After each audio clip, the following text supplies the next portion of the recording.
There's no replacement for these 5 things. And I could say in no particular order, but let's just say, let's start with one that everyone needs to get sufficient amount of quality sleep most nights. 8 hours? Some 6 people hours? need 5. Most people need between 6 and 8. Teenagers, young kids, let them sleep as much as they want. Here's the thing. I'm a night owl. I love to. I go to bed later. It's okay. Whenever allows you to feel functional for your life. Okay. Okay. And that sometimes changes over time. Sure. Okay. So for me, I need about 7 hours a night. I can get by on 6, 8, sometimes great. More than 8, I start feeling groggy. So try and get that most nights of your life. Nobody's perfect. Okay. Nobody's perfect, and things happen. Sleep, Okay? very important. Sleep is very important. Try and make sure you're getting sleep. If you wake up in the middle of the night, use Reverie or NSDR or some other tool to help you get back to sleep. And we have a sleep toolkit at hubermanlab.com, completely zero cost. You don't have to sign up. You can just download it. It has all the stuff to help you optimize sleep. Okay. Okay. Sleep is number 1. Number 2, it is important to get movement, like about it, and ideally an hour a day of some sort of movement. Okay. If you're skateboarding, great. Walking? Walking's low key at a minimum, but you're trying to get some movement where your heart rate's up and your breathing Vigorous is up. movement. Yeah. So skateboarding could be many hours, but depending on, but an hour a day of weightlifting or running or cycling or Brazilian Jiu-Jitsu, if that's your thing. Or, Jump rope? What's that? Jump roping? Jump rope is great. So vigorous movement. Movement. Get Yes. some movement. Get your heart rate up. Get your breathing up. Okay. You'll live longer. You'll feel better. So many reasons. Beautiful. Cardiovascular health, brain health. So many reasons. Okay. So sleep, movement every day. If you miss 1 day per week, that's okay, but then get right back to it. Just figure out a way. Okay. Hotel room, doesn't matter. Could be burpees, could be jumping jacks, whatever. Oh. Next one, sunlight. Get some sunlight in your eyes, ideally in the morning. If you wake up before the sun comes out, flip on bright lights and then get outside once the sun is out. Just get as much sunlight as you can. Wear sunscreen if that's your thing. Some people do, some people don't. But just so don't burn, don't get skin cancer, but get sunlight in your eyes and don't stare at the sun. Got you. You'll know if you're staring at it too long because it'll hurt. Nighttime, Yeah. reverse that. Nighttime, Just limit the bright light exposure. Dim those lights. Maybe buy the inexpensive red light bulbs. And really, like the cheapest ones are great. You're really just trying to get dim red light. Okay. If you want to do red light therapy, that's a whole other discussion. Okay, so then it's sunlight is the third. Nutrition. Yes. Keto, carnivore, omnivore, vegan, vegetarian, whatever. Just try and get 75 to 80% of your food from non-processed or minimally processed foods. And if you can get 100% of it from that, great. But, you got to live life every once in a while. You got to have an ice cream cone, a slice of pizza. It's okay. Chips Ahoy cookie. You're not going to dissolve into a puddle of tears, hopefully. So that's really key. Okay. And then, of course, some people are overweight. They need to lose weight. Some people are underweight. They need to gain weight. Some people don't like to eat early in the day. I don't really like to eat breakfast. I'm more of first meal around 10, 11. Me too. But like today, I knew I was coming here and I was kind of hungry because I went to bed so damn early last night. So I ate on the way here. Okay, so figure out what works for you. Then the next thing would be, so we've got sleep, movement, sunlight, nutrition. Yep. Social connection. Social connection. Just do what you can to make the interactions that you have online and in reality with friends, with family, like as healthy as possible. And listen, I'm no psychologist, but I can tell you that sometimes the best way to think about it is, and this sounds really kind of woo, but I'll whatever, I'm 47, I'm comfortable and enough with myself, I can say this. I believe as being as in contact with people as allows you to be in your most loving stance. And sometimes that means not at all, right? There's some people in order to continue to love them at all, you just cannot communicate with these people. Some people, because you have to communicate with them and it's a nightmare, you just try and make it as minimal as possible. Other people, you adore them, spend as much time with them as you possibly can. Right. I really mean that. Like your friends, your family, like your partner, whoever, like your kid, if you adore them, spend as much time with them as you possibly can while not giving up your profession and your health. Sure. Right? And some people are more introverted, some people are more extroverted. It's just all of that, but quality social connection. And then I think the one thing we left out is hydration. Yes. Try and drink enough water, make sure you get enough electrolytes. That's key too. Once you have those things in place, and I would list them out. I'd certainly list them out, and I'm just like, am I paying attention to these things each day? Because when I don't, I start to veer more toward the kind of high performance stuff. Because yes, get your cold shower, your ice bath, but if you're doing that but you're not paying attention to your sleep or you're eating not well, well then you're focusing on the wrong things. But those 5 things are your core of, they're going to give you buoyancy. I guarantee if you do those 5 things, pay attention to those things every day, there's 0 probability that you're going to fail overall, right? Yeah. There's just no way. Your mental health and physical health is going to benefit. It's inevitable. The issue is that people start thinking about what's the magic solution. And the one exception to this is if somebody is so depressed or in a psychotic episode, or they're just so like pinned down by trauma, that's when you really have to say, okay, there's some other interventions. Sure, but I think that the great success of a guy like David Goggins, who I happen to be blessed to know and is every bit as intense as he appears, I always say, and it's true, is that he was really back on his heels in life, like super overweight, working a job he hated, all this stuff, hating himself. And rather than say, okay, I got to get my life in order and then I'm going to start doing all the things to take care of myself, it's like light bulb went off and he started taking care of himself. Right. I mean, and tons of running, but taking care of himself as a way to feel better, to be able to go do more. And so we tend to get it backwards. We think when we're back on our heels, we need to like fix the problem and then get forward center of mass. And these are actions and you do every day. And again, they're 0 cost. I didn't invent them. Right. I'm just here to share them where I can.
Chẳng được quên khi cơn mưa đêm lại về. Em đã quên lời thề và ta như đông chìm sâu. Không còn mới em anh nhận màu. Em chỉ cần mơ đâu em bay. Chỉ còn là những cơn mưa vô giá. Cho bên mơ em không mơ anh. Anh một đêm mơ chỉ cần bên em không được cần nhớ. Và chỉ có em không muốn nhớ. Và người ta bên nhau như ngã tớ.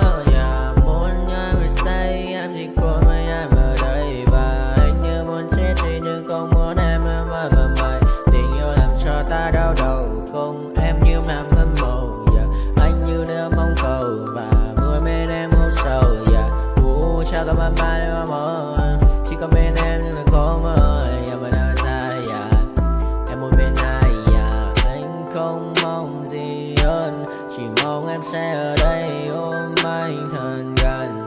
Anh chỉ mong đôi ta được có nhau. Mà đừng em đâu anh có em. Một đêm bên anh có em.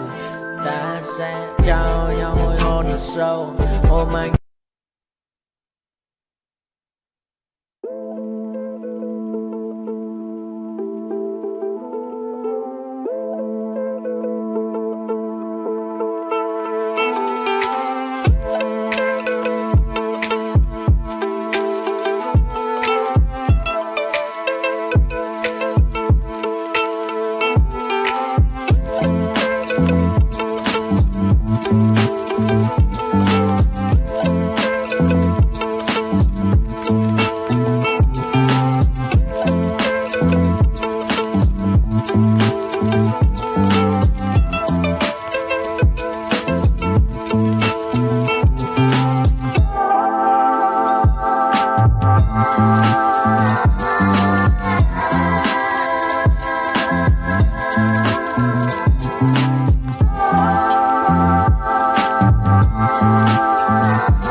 I got nightmares in my head, I fear that the thoughts build up until I can't hear, that my mind fills up into a creature, and it haunts me somewhere much deeper. Anxiety, filling up every space, no privacy.